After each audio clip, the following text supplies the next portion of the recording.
يجل كبيرنا ويرحم صغيرنا ويعرف لعالمنا حقه.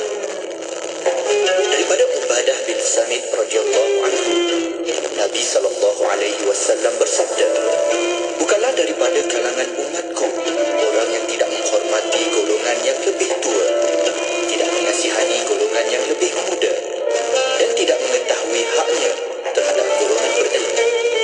Riwayat Ahmad dan At-Tabrani. أمسينا وأمسى الملك لله والحمد لله لا إله إلا الله وحده لا شريك له له الملك وله الحمد وهو على كل شيء قدير. رب أسألك خير ما في هذه الليلة وخير ما بعدها، وأعوذ بك من شر ما في هذه الليلة وشر ما بعدها. رب أعوذ بك من الكسل وسوء الكبر. رب أعوذ بك من عذاب في النار وعذاب في القبر.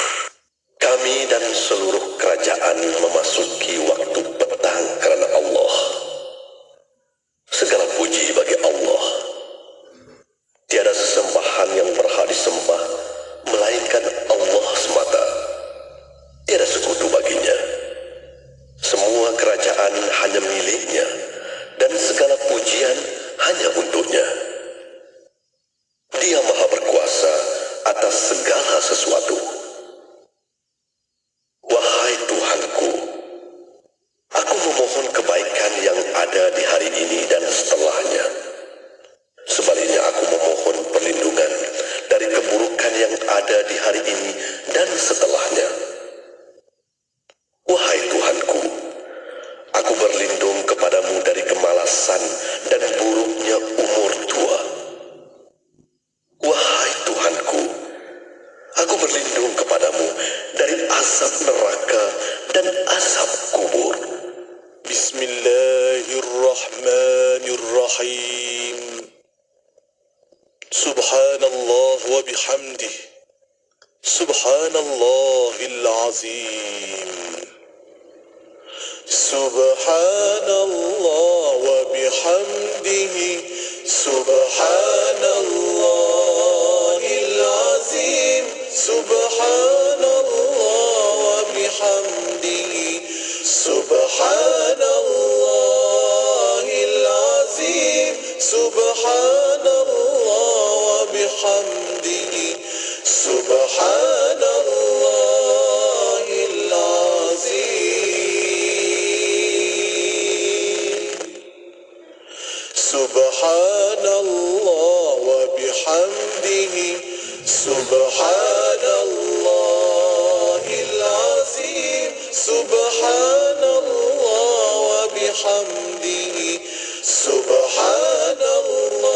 Subhanallahil azim. Subhanallah wa bihamdihi. Subhanallahil azim.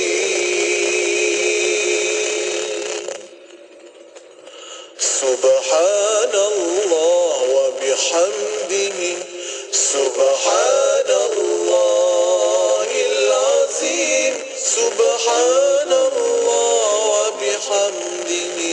Subhanallahil azim. Subhanallah wa bihamdihi. Subhanallahil azim.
Bulan Mi'raj di bulan Rajab, Sya'ban tingkatkan amalan, berpuasa di bulan Ramadan, berhari-raya di bulan Syawal, ibadah haji di bulan Zulhijjah, juga menyambut Aidil Adha, ibadah haji di bulan Zulhijjah, juga menyambut Aidil Adha, Muharram Safar Rabiul Awal, Rabiul Akhir, Jamadil Awal, Jamadil Akhir, Rajab Syaban Ramadan, Syawal Zulqa'dah Zulhijjah.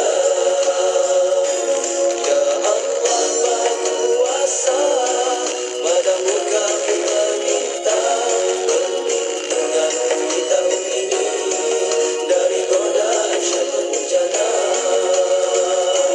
Ya Allah berkuasa, padamu kami meminta kebaikan di tahun ini berkekalan tetap. Muharram Safar Rabiul Awal, Rabiul Akhir, Jamadil Awal, Jamadil Akhir, Rajab Syaban Ramadan, Syawal Zulqa'dah Zulhijjah. Muharram Safar Rabiul Awal, Rabiul Akhir, Jamadil Awal, Jamadil Akhir, Rajab Syaban Ramadan, Syawal Zulqa'dah Zulhijjah.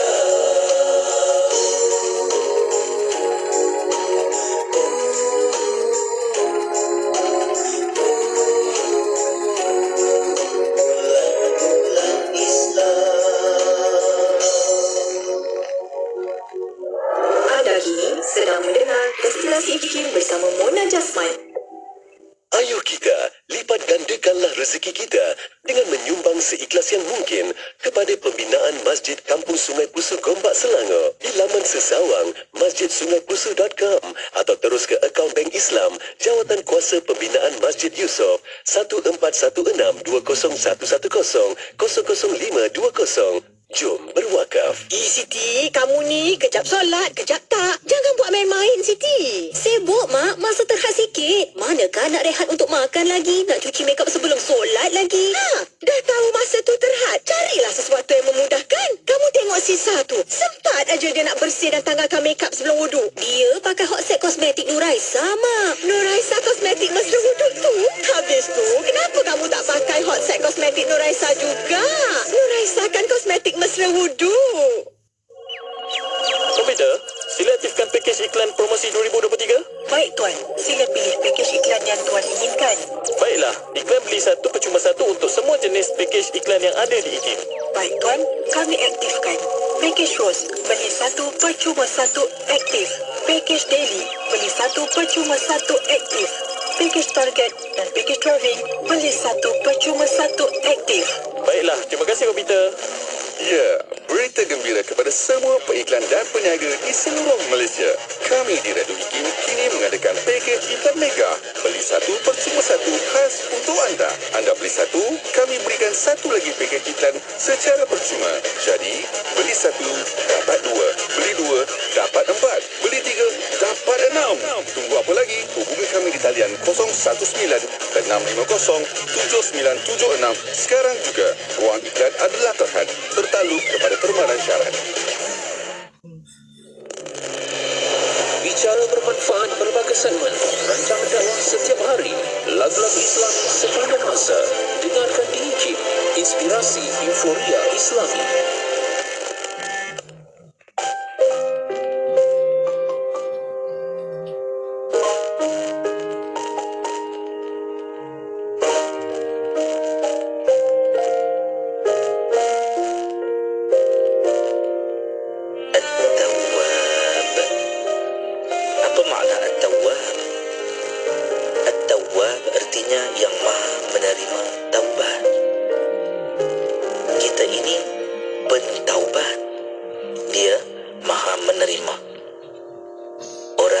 Senantiasa bersedia menerima tetamu, tentu akan selalu mempelawa tetamunya datang. Hal yang sama, lebih hebat pada Allah, kerana Dia sentiasa menanti saat kita memohon, "Ya Allah, aku bertaubat padamu." Ketika itulah Dia berkata, "Akulah yang namanya At-Tawwab." Aku, kata Allah, adalah seperti mana yang kamu gambarkan diriku, maka itulah aku. Kalau kita menggambarkan Allah dengan At-Tawwab, yang sentiasa menerima taubat, insya Allah Allah akan pandang kita dengan wajah yang sentiasa meredai atas kita. Kuantan 89.6 FM. Bismillahirrahmanirrahim. Alhamdulillahirabbil wassalatu wassalamu ala asyrafil anbiya wal mursalin sayyidina Muhammad wa ala alihi wa sahbihi ajmain. Assalamualaikum warahmatullahi taala wabarakatuh kepada para pendengar yang masih setia bersama kami di Radio Suara Kefahaman Islam Malaysia Radio IKIM. Alhamdulillah untuk waktu ini masih bersama Destinasi IKIM menemani anda sehingga jam 7 malam nanti. Dan untuk bersama petang ini setiap hari Selasa, InsyaAllah kita akan membawa untuk anda rancangan Islam Agamaku secara langsung di YouTube IKIM Media, dan insyaAllah akan buka ruang dan peluang untuk pertanyaan anda. Boleh hantarkan melalui WhatsApp konti 0112900404 dan juga boleh tinggalkan di YouTube IKIM Media. Dan Alhamdulillah kita petang ini kita bersama Al-Fadhil Ustaz Muhammad Suhaimi Abdul Aziz, Pengurusi Perkim Syawangan Datuk Keramat. Assalamualaikum Ustaz. Waalaikumsalam warahmatullahi wabarakatuh. Apa khabar Ustaz? Kaifa haluka? Alhamdulillah sihat. Sihat Ustaz. Apa khabar Muna? Baik, Alhamdulillah Ustaz. Seadanya insya-Allah. Dan untuk waktu ini mungkin kita nak ucapkan tahniah lagu baru keluar bersama kerjasama dengan IKIM dan penyampai IKIM, masya-Allah. Bukan saya nyanyi. Penyampai IKIM nyanyi. Itulah sebetulnya nanti lepas ni Ustaz Nia Nira pula. Masya Allah, Alhamdulillah. Dan untuk bersama petang ini bersama Ustaz Suhaimi, insyaAllah kita akan bincangkan tentang konsep ibadah dalam Islam. Dan bersama Ustaz untuk mukadimahnya, silakan Ustaz. Baik. Bismillahirrahmanirrahim. Assalamualaikum warahmatullahi wabarakatuh. Alhamdulillah Rabbil Alamin wa bihi nasta'in. Wassalatu wassalamu ala Sayyidina Muhammad Rasulil Amin wa ala alihi wa sahbihi ajma'in. Allahumma salli ala Sayyidina Muhammad wa ala alihi wa sahbihi wa barik wa sallim. Amma ba'd. Yang dikasihi Datin Mona Jasman selaku DJ yang bertugas pada hari ini, seterusnya penerbit dan juga penonton-penonton pendengar yang berada di mana sahaja.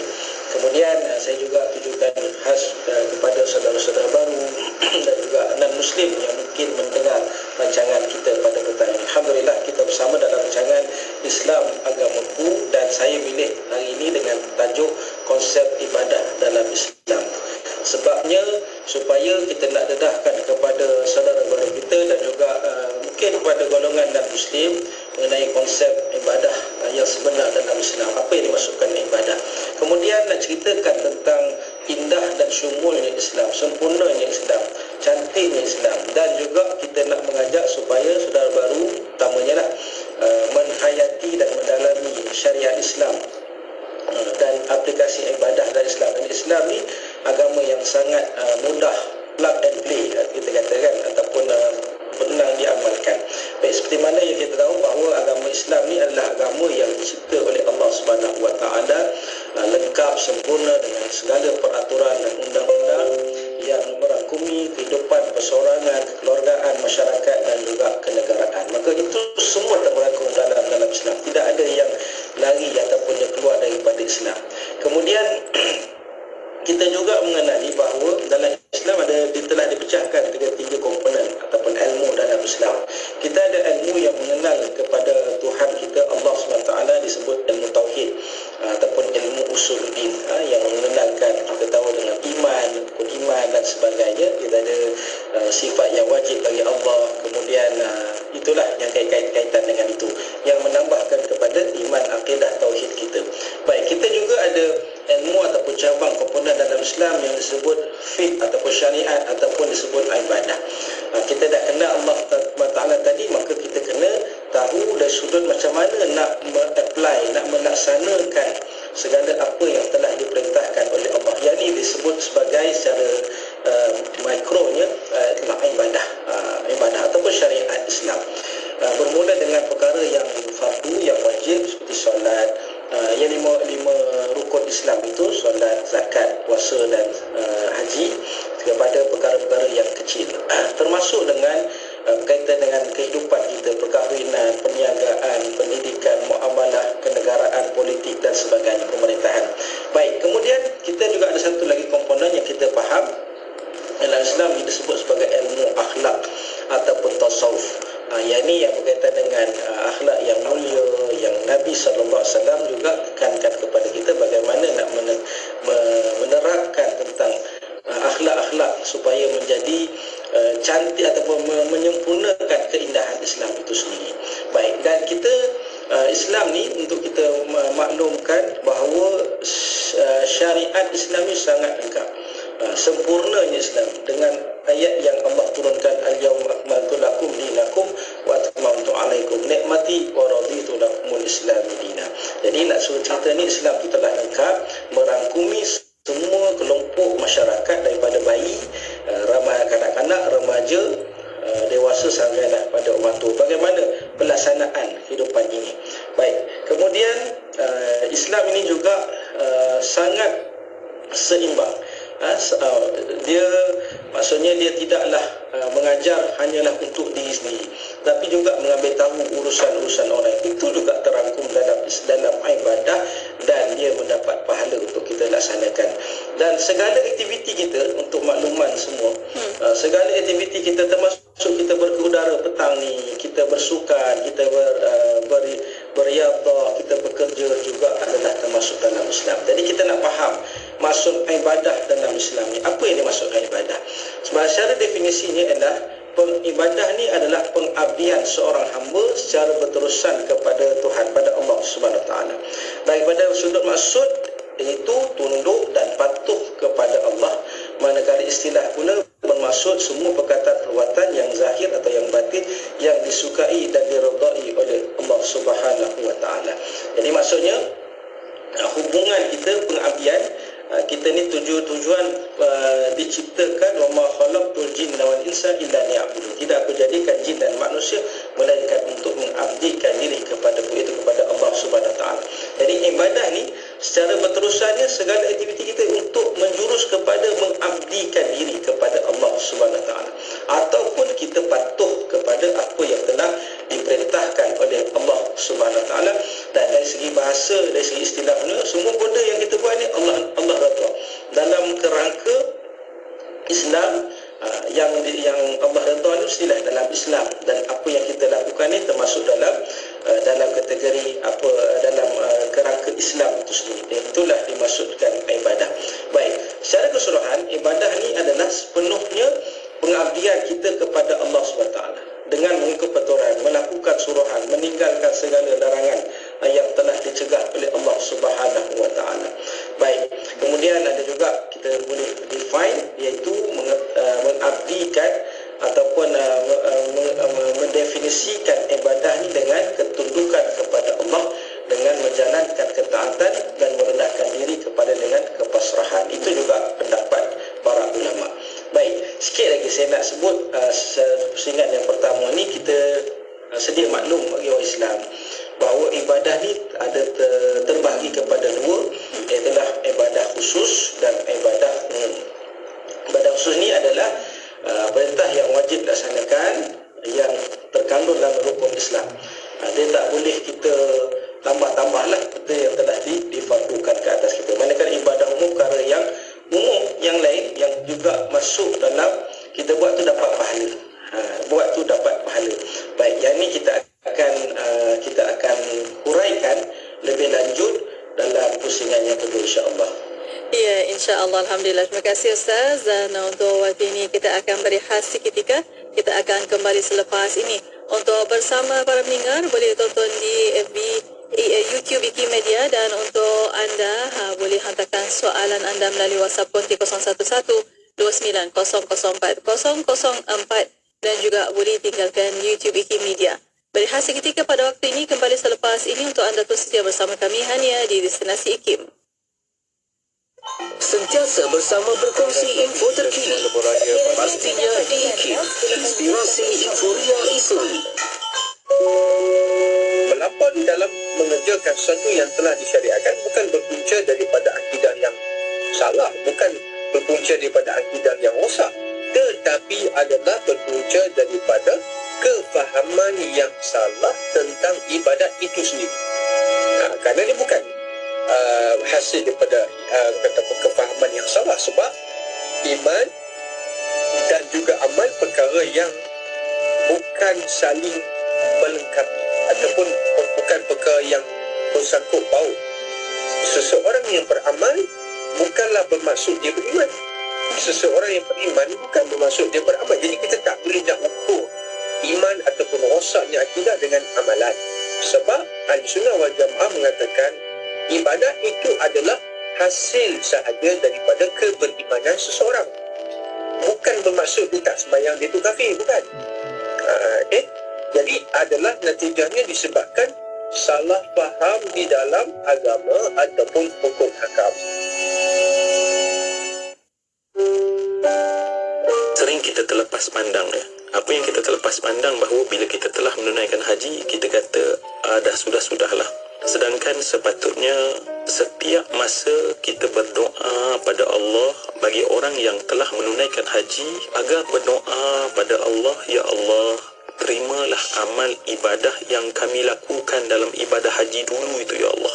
Walaupun mungkin daripada 10 tahun yang lampau, mungkin ada orang pergi 20 tahun yang lampau, tetapi tanpa henti dia kena minta pada Allah, minta lagi pada Allah. Kenapa semua yang dikasih sekalian? Sebab Nabi menyebutkan bagi haji yang Allah terima tidak ada baginya ganjaran melainkan syurga Allah. Sebab syurga ni Masya Allah kita rasa benda yang tertinggi, tetapi sebenarnya benda yang terendah daripada bawah sayang dan redha Allah Subhanahu wa taala. Orang mengerjakan haji, dia disayangi oleh Allah, diangkat oleh Allah, dijaga oleh Allah. Jadi kalau kita dah pernah mengerjakan haji, jangan kita kata oh saya dah pergi 10 tahun, punya tahun ni tak ada kena-mengena. Jangan pernah berhenti berdoa agar amal kita itu diterima oleh Allah. Kota Baru 89.8 FM. Bismillah, alhamdulillah, wassalatu wassalamu ala rasulillah. Alhamdulillah masih bersama Destinasi IKIM pada waktu ini untuk rancangan Islam Agamaku. Dan alhamdulillah masih bersama untuk petang ini Al-Fadhil Ustaz Muhammad Suhaimi bin Abdul Aziz, pengurusi Perkim Cawangan Datuk Keramaian, dan masih mencakap tentang konsep ibadah dalam Islam. Dan bersama Ustaz kita akan sambung kembali, dan untuk waktu ini bersama Ustaz, silakan Ustaz. Baik, alhamdulillah. Untuk pusingan yang kedua ini kita nak mengenali lebih lanjut yang dimaksudkan dengan ibadah. Tadi telah kita sepintas lalu mengetahui bahawa ibadah ni adalah semua aktiviti pengabdian kita sebagai seorang hamba kepada Allah SWT secara berterusan. Maksudnya kita tunduk dan patuh dengan perintah Allah, dan dari sudut istilah pula ialah semua perkataan perbuatan yang zahir dan batin yang Allah suka daripada perbuatan kita. Jadi itulah dimaksudkan ibadah. Baik, kemudian kita juga mengetahui bahawa ibadah ni terbagi kepada dua. Dan sebab itu kita ni sangat syukur pada Allah SWT. Jadi orang Islam ni semua perbuatan baik insya-Allah akan termasuk dalam kategori ibadah. Maknanya bila ibadah ni dapat pahala. Baik, pertama sekali ibadah khusus. Ibadah khusus ni perintah yang wajib dilakukan yang terkandung dalam rukun Islam, seperti solat, puasa, zakat, haji, dan amalan-amalan khusus yang lain, baca Quran, zikir dan sebagainya. Dan ibadah khusus ni bersifat taufiqiyah, iaitu dilaksanakan mengikut garis yang ditunjukkan oleh Rasulullah SAW. Maknanya kita tak boleh nak buat lebih, bukan buat lebih dari sudut apa, dari sudut apa yang telah ditunjukkan oleh Nabi SAW. Sebagai contoh solat, Nabi mengajarkan itu sallu kama ra'aitumuni usolli. Solatlah kamu sebagaimana kamu melihat aku solat. Jadi sembahyang ni telah ditetapkan. Sembahyang maghrib 3 rakaat, kita tak boleh buat 4 rakaat. Sembahyang subuh 2 rakaat, dia tak boleh buat 3 rakaat. Ini ibadah khusus. Ataupun dia boleh kaitkan dengan mana kita ni secara langsung yang kita lakukan hubungan kita dengan Allah Subhanahu Wa Taala. Baik. Kemudian kita baru namakan ibadah umum. Ibadah umum ni satu benda yang meluas, perkara atau amalan selain daripada ibadah khusus yang kita sebut di atas tadi, yang dilakukan semata-mata untuk mencari redha Allah Subhanahu Wa Taala. Apa saja yang kita buat boleh dan dapat untuk mencari redha Allah Subhanahu Wa Taala, termasuk seluruh perbuatan dalam kehidupan seharian. Baik, ulama menambahkan ibadah berapa jenis. Pertama, ibadah badaniah, iaitu tubuh badan, seperti sembahyang, menolong orang, mana tubuh badan kita, jasmani kita. Yang kedua, ibadah maliyah. Maliyah maknanya ibadah yang bersifat harta, zakat, sedekah, derma dan lain-lain. Yang ketiga, ibadah yang disebut qalbiyah, yang sifatnya hati, seperti kita ni kena sangka baik, kita ikhlas, tidak asal dengki dan lain-lain. Itu juga jadi ibadah. Kemudian kalau itu ada orang tanya, kita buat sesuatu macam mana nak disebut sebagai ibadah? Dia ada ciri dia. Bukan, walaupun kita kata ibadah ni umum, ada ibadah umum meluas, tetapi masih lagi dalam kerangka yang ditetapkan. Pertama, ciri ibadah perhubungan manusia dengan Tuhan secara terus. Maksudnya kita buat ni, ni ciri dia. Allah tidak memerlukan perantara. Kalau kita buat ada perantara selain daripada Allah, maka tidak dinamakan ibadah. Jadi kita buat direct solat kita hanyalah kepada Allah. Hanyalah kepada qul inna salati wa nusuki wa mahyaya wa mamati lillahi rabbil alamin. Kerana Allah SWT, dan hubungan langsung dengan Allah SWT. Tak boleh kita gunakan lain-lain medium untuk sampai kita dengan Allah SWT. Kemudian ibadah ni, pengibadatan tidak terkongkong pada mana-mana tempat tertentu. Jadi mana-mana ibadah ni boleh dilakukan di mana-mana. Bukan hanya ibadah persepsi orang ibadah ni hanya di masjid. Tidak. Masjid tempat terbaik, tapi tempat lain pun boleh dilakukan ibadah. Baik. Kemudian ruang ibadah dalam Islam ni sangat luas. Ini ciri ibadah, meliputi segala aktiviti kehidupan manusia, bahkan hubungan dengan keluarga, dengan suami, dengan isteri juga termasuk dalam ruang lingkup ibadah. Kemudian ada yang bertanya, macam mana Ustaz syarat untuk mendapat status ibadah? Kita buat satu nak jadikan tu sebagai ibadah. Baik, dia kena ada lima syarat. Pertama, amalan yang dikerjakan itu mestilah sesuai dengan hukum Islam, tidak bercanggah dengan hukum tersebut. Mesti ikut hukum Islam. Kalau dia keluar daripada hukum Islam, tiba-tiba tiru budaya agama lain, budaya tak apa lagi, agama lain, maka tidak termasuk dalam ibadah. Ataupun nak buat satu benda tu ibadah umum sampai mengenepikan ibadah khusus pun terkeluar daripada ibadah, sampai buat maksiat. Baik, maksudnya kalau selagi mana tidak melakukan maksiat ni apa, buat satu dapat dosa, maka dia masuk ibadah. Kemudian ibadah itu dilakukan dengan niat ikhlas kerana Allah SWT. Ada orang buat baik dan tolong orang, berjihad fisabilillah, apa lagi, belajar, menuntut ilmu sebagainya, tetapi niat bukan kerana Allah, jadi tak masuk ibadah. Baik tu, kita mula-mula ni innamal a'malu binniyat. Tanamkan dengan niat apa? Kerana Allah Subhanahu Wa Taala. Buat tu kerana Allah, ikut syariat Islam, jangan keluar daripada syariat Islam. Jadi buat kerana Allah SWT. Kemudian amalan tersebut mestilah yang ketiga, mestilah dilakukan dengan sebaik-baiknya. Sebab Nabi SAW menyebut Allah suka bila kamu buat dengan itqan, dengan bersungguh-sungguh. Dia bukan sambil lewa. Dia jadi fitnah pula pada kita. Macam dia berkahwin, contoh berkahwin tapi tak tunai tanggungjawab, ataupun tak bersungguh, tak tunai berikan nafkah dengan baik. Itu tak termasuk dalam kategori ibadah, bahkan menjadi satu dosa kepada dia. Berikan satu amanah tapi tak tunaikan amanah tersebut, mana itu jadi satu dosa kerana tidak buat dengan bersungguh-sungguh. Baik, kemudian tadi kita pun dah sebut, ketika buat amalan tersebut, sepanjang amalan tersebut dilakukan mesti menurut hukum-hukum syarak, dan telah ada batasnya, jangan melampau batas. Nabi sebut bahawa buat sesuatu, setiap sesuatu ni biarlah pertengahan, jangan melebih. Bahkan kita dalam ibadah khusus sekalipun, jangan kita melampau-lampau, maknanya lebih yang menyebabkan kesan pada tubuh badan kita, rosak, sakit dan sebagainya. Ada orang pernah berpuasa tak nak berbuka, dia janji bila melihat amalan Nabi SAW. Ada orang sembahyang, dia tak mau tidur. Ada orang yang dia tidak mau berkahwin. Semua ini walaupun baik, tetapi dia melampau, maka Nabi melarang. Jadi Nabi mengatakan sebaik-baik kamu adalah yang pertengahan. Jadi sepanjang kita buat ini benda yang melampau, apatah lagi melanggar sampai melakukan perbuatan-perbuatan yang diharamkan oleh Allah Subhanahu Wa Taala. Kerana terlalu nak mengejar suatu ibadah sebut umum sehingga melanggar atau tidak meninggalkan, mencuaikan ibadah khusus. Sembahyang tak buat, kan? Kerana ada satu sebab nak kerja, nak bekerja tu bagus. Kerja tu satu kefarduan, kewajipan kita, tapi tak sembahyang, tak boleh lah. Jadi tak dinamakan ibadah. Kemudian itu yang kita sebut bahawa tidak sampai tidak mencuaikan ibadah khusus.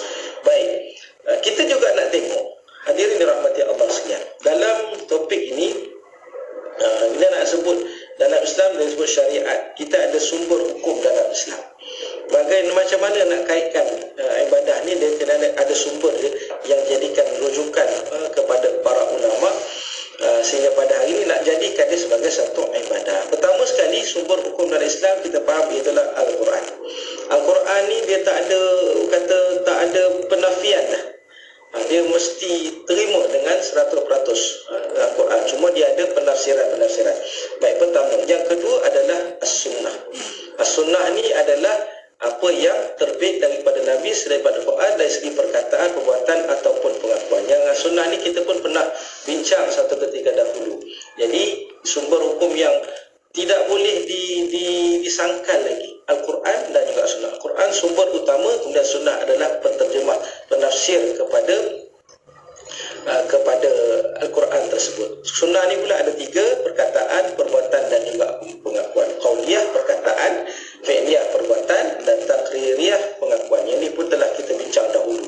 Kemudian kita ada sumber hukum dan juga ibadah. Kemudian iaitu al-ijma', kesepakatan para mujtahid dari kalangan umat Islam zaman tertentu. Kemudian ijma' yang ketiga adalah, saya tak nak panjangkan, adalah al-qiyas. Qiyas zahirkan persamaan suatu perkara yang tidak ada nas tentang hukumnya. Jadi ini juga daripada para ulama. Kita ni orang Islam ni, kita adalah bertaklid kepada ulama dan mazhab yang kita anti sekarang. Jadi tak perlu kita fikir panjang. Dan ulama telah menggariskan apakah perbuatan-perbuatan kita yang dikategorikan sebagai ibadah, lawan pada ibadah bid'ah, dan melakukan perbuatan yang direka-reka tanpa ada nas, tanpa ada suruhan daripada agama. Jadi senang kat situ. InsyaAllah bahagian yang ketiga kita akan bincang lebih lanjut macam mana disebut pembahagian hukum dalam Islam. Dalam ibadah pun ada hukum dia. Kan kita tengok insya-Allah dalam pusingan yang ketiga. Ya, insya-Allah. Terima kasih Ustaz atas pencerahan, dan untuk waktu ini bersama para pendengar kita akan berehat sekali lagi. Kita akan kembali selepas ini. Untuk bersama para pendengar, boleh hantarkan soalan anda melalui WhatsApp konti 0129004004 dan juga boleh tinggalkan soalan anda di YouTube IKIM Media. Berehat seketika pada waktu ini, kembali selepas ini untuk anda terus setia bersama kami hanya di Destinasi IKIM. Negeri Sembilan 102.7.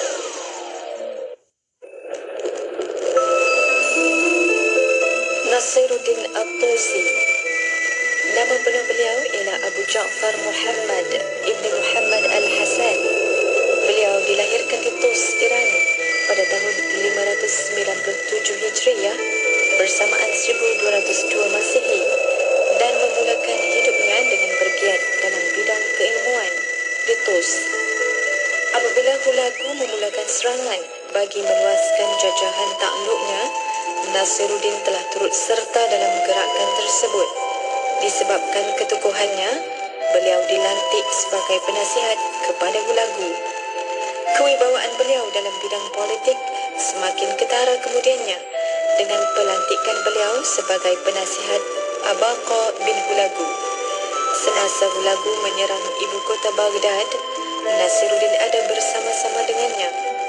Beliau kemudian menetap di kota ilmu ini sehingga meninggal dunia pada tahun 672 Hijriah bersamaan 1274 Masehi dan dikebumikan di Mashhad Al-Kazimiyah. Nasiruddin mewariskan banyak hasil penulisan yang mencakupi banyak bidang ilmu kepada kita. Antaranya termasuklah penulisan dalam bidang geometri, fizik, algebra dan falak. Beliau juga menghasilkan karya dalam banyak bidang keagamaan, termasuk hal-hal yang berkenaan dengan akidah dan hukum. Walau bagaimanapun, kepakaran beliau yang paling utama ialah dalam bidang falak atau astronomi. Dalam bidang tersebut, beliau telah menghasilkan banyak teori, sama ada ia merupakan lanjutan bagi teori-teori yang terdahulu maupun yang benar-benar baharu. Sebagai mengiktiraf kebolehan beliau dalam bidang ilmu falak ini dan dengan tujuan memperoleh faedah daripadanya, Hulagu telah membina sebuah pusat kajian cakrawala yang besar di Turkistan untuk Nasiruddin, iaitu pada tahun 657 Hijriah. Petikan daripada buku Tokoh-tokoh Kesarjanaan Sains Islam, hasil tulisan Profesor Datuk Dr. Mahmud Zudi Haji Abdul Majid.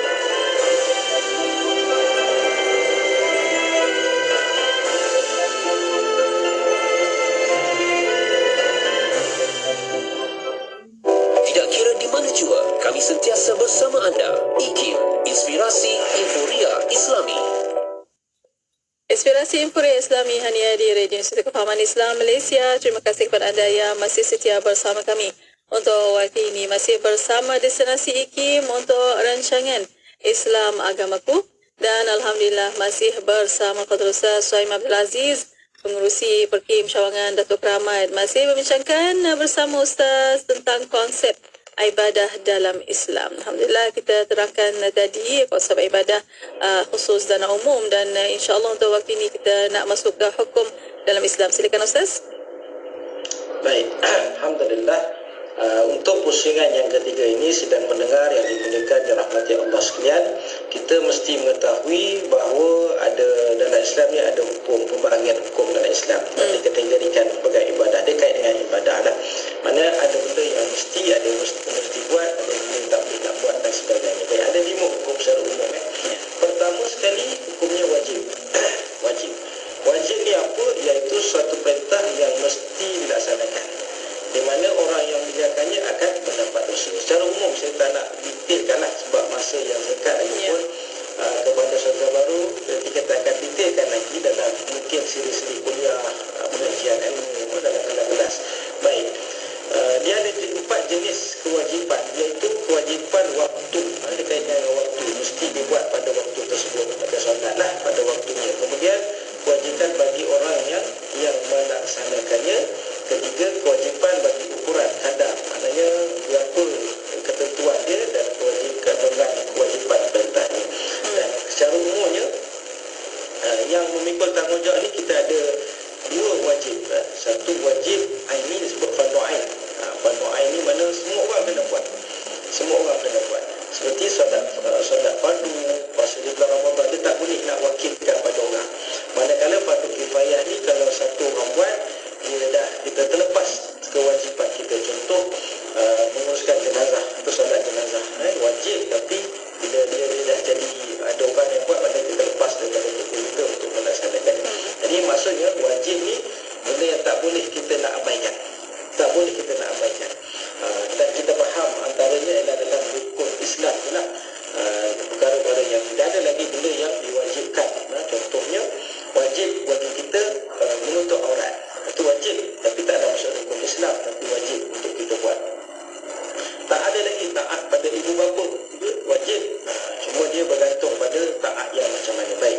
Kemudian hukum yang kedua, hukumnya namanya sunat. Sunat ni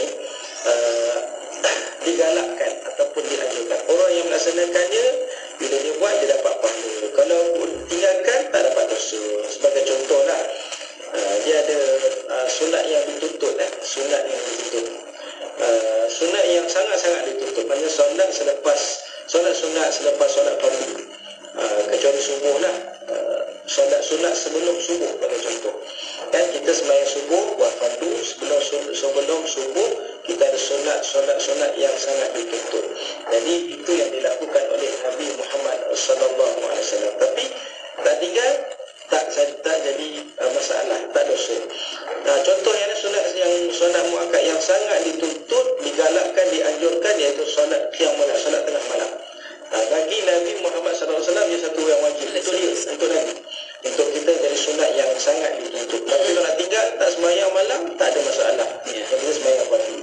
Nabi juga menuntut, menggalakkan, menganjurkan solat witir. Nabi buat untuk kita, dia jadi sunat yang sangat dianjurkan. Baik, ada juga sunat yang bukan ghairul muakkad, yang bukan dituntut, tapi dia Nabi buat.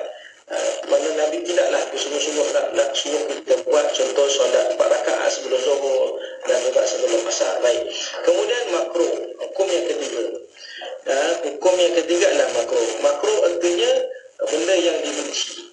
Dia tak jatuh kategori haram, tetapi jatuh perkara yang makruh, maknanya yang tidak digalakkan ataupun yang dibenci. Baik, definisi dia makruh ialah larangan terhadap suatu perbuatan, tapi tidaklah sampai jelas ataupun keras sampai tahap haram. Cuma makruh ni bila kita buat, dia akan boleh tergelincir kepada perkara yang haram. Orang makruh ni tadi kalau sunat kita buat dapat pahala, tinggal tak dapat apa-apa.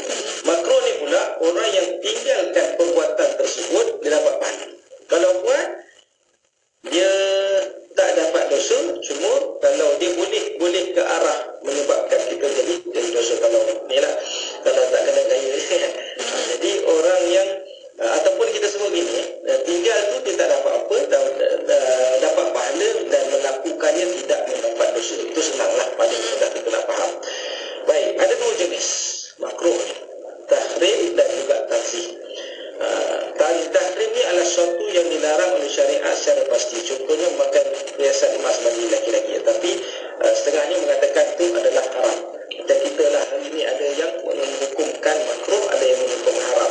Jadi yang menghukumkan makruh tu kena elakkanlah daripada perbuatan tersebut. Makruh tanzih ni adalah sesuatu yang dianjurkan oleh syariat untuk tinggalkannya, tapi larangan tidak bersifat pasti.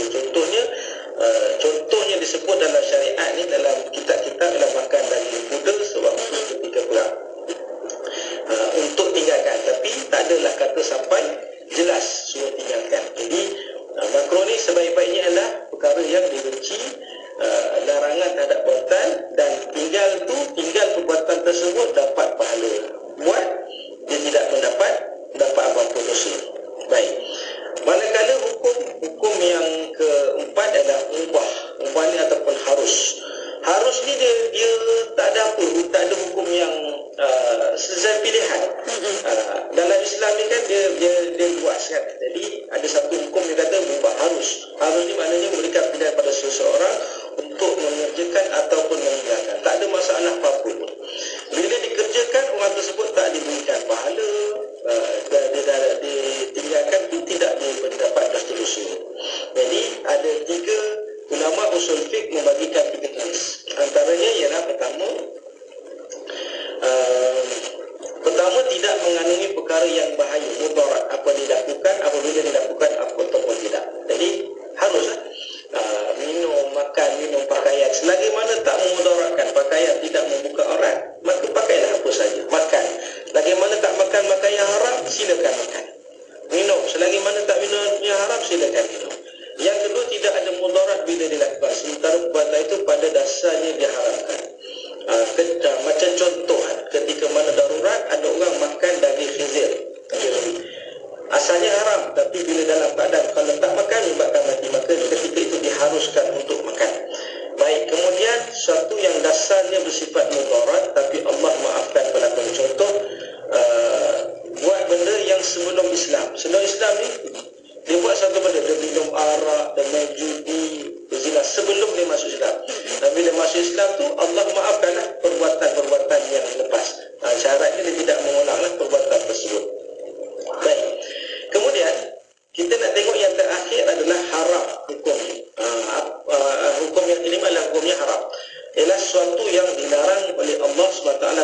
satunya daripada kita menafkah. Jadi kita ada 5 hukum. Wajib mestinya kita kena buat. Wajib, sunat digalakkan buat tapi tinggal tak dapat dosa. Kemudian makruh digalakkan tinggal dapat pahala, buat tidak dapat dosa. Yang keempat, mubah ataupun harus. Harus ni dia tak ada apa-apa hukum yang jelas. Boleh jadi jatuh pada sunat dan sebagainya. Yang kelima, haram. Haram ni confirm, dia tak boleh nak buat. Haram hukumnya, maknanya tak boleh nak buat lah. Orang yang melakukan perbuatan tersebut mendapat dosa, dan orang yang tinggal dapat dosa, dapat pahala. Orang yang buat perbuatan yang haram dia dapat dosa, yang tinggalkan dia dapat pahala. Ada 2 jenis. Jumhur ulama mengatakan haram ini iaitu pertama suatu yang diharamkan oleh syariat kerana kandungannya. Contohnya makan bangkai, minum khamar, minum arak dan berzina. Mana perkara itu tak boleh nak buat. Kemudian suatu yang dilarang bukan kandungannya tapi faktor luar. Contohnya riba dan sebagainya, sebab kesan daripada perbuatan tersebut. Jadi saudara-saudara kita dalam Islam kena faham sumber hukum itu ada 5 perkara, dan inilah yang menyebabkan ibadah kita ni terletak di mana. Sebab ada kadang-kadang satu perbuatan tu dia ada 5 hukum. Contoh kahwin ada 5 hukum juga. Asalnya sunat, ada yang jatuhnya wajib. Yang itu kita bincang, tak boleh nak bincang sekarang, kita akan bincang dalam kelas-kelas pengajian kita yang lain daripada ini. Jadi saya rasa itulah saya ringkas yang saya boleh huraikan tentang konsep ibadah dan Islam, yang mudah-mudahan kita faham bahawa ibadah dan Islam ini terlalu luas, tetapi dia ada susur galurnya, dia ada orbitnya, dia ada dia ada dalam rangka pelaksanaannya, tak boleh keluar daripada itu.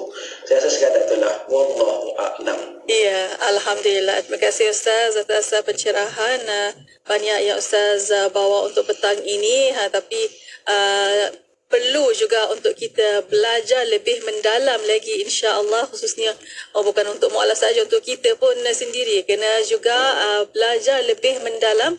Itu sesimpel yang Ustaz boleh bawa untuk petang ini. Selanjutnya insya-Allah kita akan bawa kepada anda yang lebih lanjut, insya-Allah semampu yang kita mungkin. Tapi untuk anda juga mesti untuk belajar lebih lanjut, insya-Allah. Dan untuk bersama Ustaz untuk waktu ini, tinggal sedikit masa lagi untuk kesimpulan dan kata-kata akhir daripada Ustaz, silakan. Baik, secara kesimpulannya, penutup ni saya nak pesan pada diri saya dan semua saudara baru umat Islam sebagainya, bahawa pahami konsep ibadah dalam Islam dengan menyeluruh. Sebab kalau kita gagal memahami ibadah ini, menyebabkan takrif kita terhadap ibadah pun kita akan jadi menyeleweng ataupun tersilap.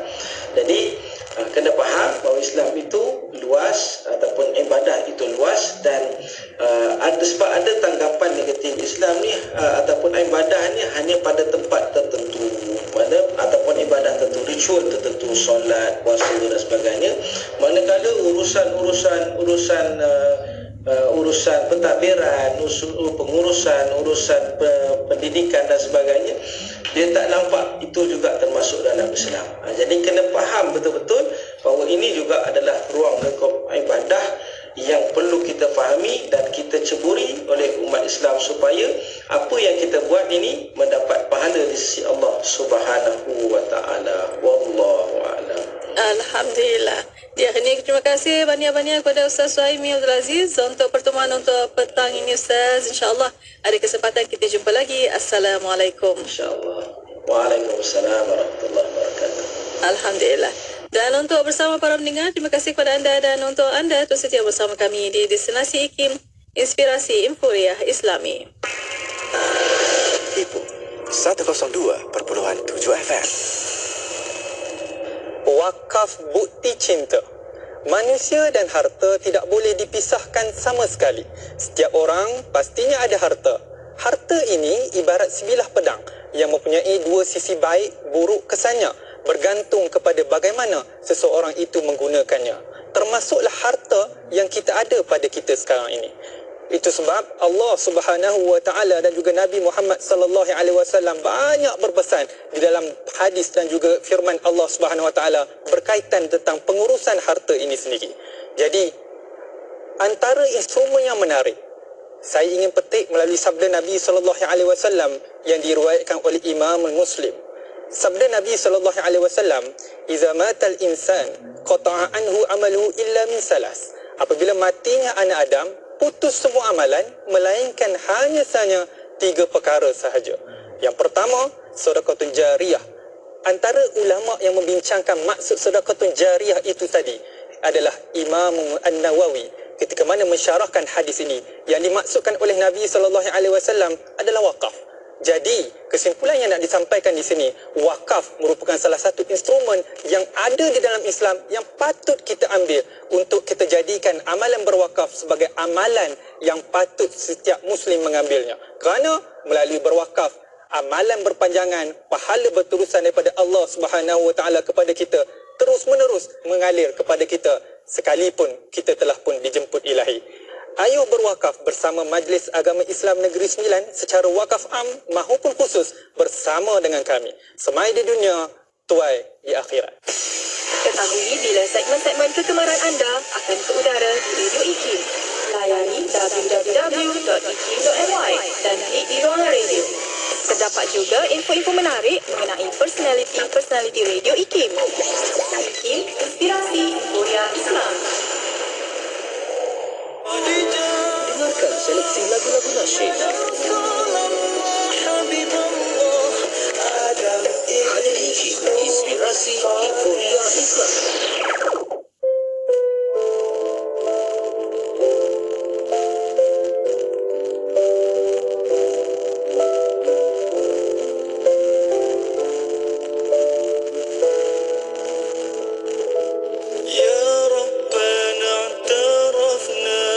بأننا قد تعرفنا وأننا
semuanya rinci. Sekarang disampaikan waktu salat fardu maghrib bagi bandar-bandar utama di seluruh Malaysia untuk hari ini 29 Muharram 1445 Hijriah 15 Ogos 2023. Kota Kinabalu 6.32 minit malam, Tau 6.24 minit malam, Ladatu 6.21 minit malam, Kuching 6.51 minit malam, Miri 6.38 minit malam, Kanga 7.35 minit malam, Alustar 7.34 minit malam, Pulau Pinang 7.33 minit malam, Ipoh 7.30 minit malam, Kuala Lumpur Putrajaya Shah Alam